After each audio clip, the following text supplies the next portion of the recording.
President Obama challenging his critics while defending the Iran nuclear deal during yesterday's White House news conference.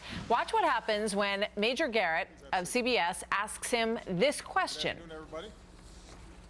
Can you tell the country, sir, why you are content with all the fanfare around this deal to leave the conscience of this nation and the strength of this nation unaccounted for in relation to these 4 Americans? The notion that I am content as I celebrate with American citizens languishing in Iranian jails?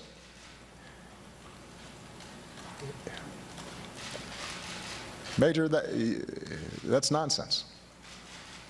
And you should know better. If the question is why we did not tie the negotiations to their release, think about the logic that that creates. Interesting moment, right? I'm joined now by Deneen Borelli, chief political correspondent for Conservative Review and a Fox News contributor, and Jessica Ehrlich, a former Democratic congressional candidate and an attorney. Deneen, let me start with you. Is that a fair question? That was a great question by Major Garrett, Martha. Listen, I was waiting for the Iranian colors to be flashed on the White House. Obama was clearly doing a victory lap, and Major Garrett's question brought Obama back down to earth. Listen, with President Obama is politics all the time, and his reaction to that question exposed him as a failed leader. You look at the fact that when he puts politics before people, look at what happened with Andrew Tamarisi, the Benghazi 4, our military vets who are being ignored, that poor woman in California, Kate Steinle and Jamil Shaw. It's politics over people with President Obama. He has thrown these individuals under the bus. Jessica, you think about the exchange for Bo Bergdahl for the 5 members of the Taliban. You think about the times that this administration has decided to make choices that tied human beings who were being kept to those decisions. Do we deserve more from the president in terms of explanation here? Well, I think certainly that, it's not just with these 4 individuals. I think there are other issues with the Iran deal that both Democrats and Republicans have brought up. And I think he's been getting a lot of heat on the issue, both on the Hill and off the Hill. And certainly I think we're seeing, a change in demeanor with the president. This agreement has been something that, since, well, for the last 6.5 years, he's marked really as something that wanted to be a keystone of his administration. And I think we're seeing him now take a different stance. Maybe we're going to see this for the next 1.5 years in terms of the way he interacts with press and handles questions, and certainly, he's sending Vice President. Sounds like you believe that he's. I'm sorry for interrupting. That you are a bit surprised at how his tone has changed, because he was very enthusiastic to announce this deal with Joe Biden.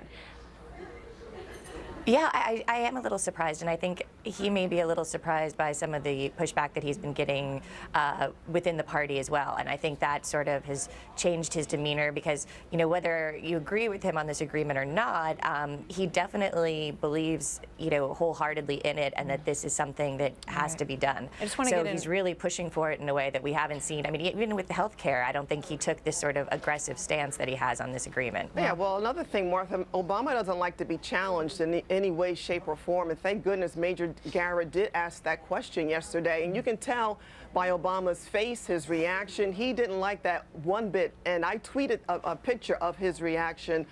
He was clearly taken off guard, and he didn't appreciate it at all. Yeah, I mean, it was just surprising given the amount of discussion that we've had. We've talked to the families here about whether or not this should be tied to the deal. And they're at a loss for understanding what's going on here and why you would complete this deal without at least giving them some understanding of what's going on. I just want to play one other moment from this. It's a totally different subject, and just get a quick thought from each of you on this one. If you give a woman, or a man for that matter, without his or her knowledge, a drug,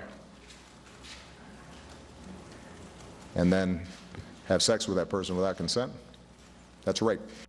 I should have mentioned going into that. He was asked about Bill Cosby and whether or not he should be stripped of the Presidential Medal honor that he was given. What do you think, Deneen? I think really the concern should be what we're going to do about sanctuary cities and what happened with Kate Steinle. Bill Cosby, he needs to take care of his own business, his own situation, and what he has done. I don't know all of the facts in the matter of with that issue, but it doesn't look good in terms of what we keep hearing in the news. But I think Obama should focus more on Americans who are being harmed by his policies. So you're saying basically, that it's irrelevant. There were a number of questions that were asked, and this one came out of sort of left field in a way, Sure. Jessica. Are you surprised, though, Jessica, that he took it on? He said, I'm not going to comment on it specifically because it is, it may end up in the courts. It hasn't yet. Right. But then he very specifically went to the actual charges and said, but if this is what happened, he's definitely a rapist. Well, I think it's important, the distinction you just made, because he doesn't want to go to the guilt of the person involved with if it's a civil or a criminal matter. And I think that's very good for the president to remain neutral on things like that. However, he did not want to be neutral, I think, on his own, belief that, rape is a very serious crime. And specifically in this country, we are going to take it seriously, whether it's against a woman or a man. And that going forward, there will be repercussions for people. And currently, it's not just the Congressional Medal of Honor. There are many things. There's an exhibit at the Smithsonian with Bill Cosby. There is his Hollywood Walk of Fame star, and all these things that people are questioning whether he should have. And, it's always, innocent until proven guilty in this country. But certainly, I think this is something that when it comes to the idea of rape, we see this in legislation over and over. So it's within the purview of the president to comment on that. I'm going to leave it there. We'll see what happens with it. It has never been taken away from someone before, this presidential honor, but that doesn't say that it can't. So we'll see what the president decides to do. Deneen and Jessica, thank you very much. Thanks, we'll see you Martha. both next time.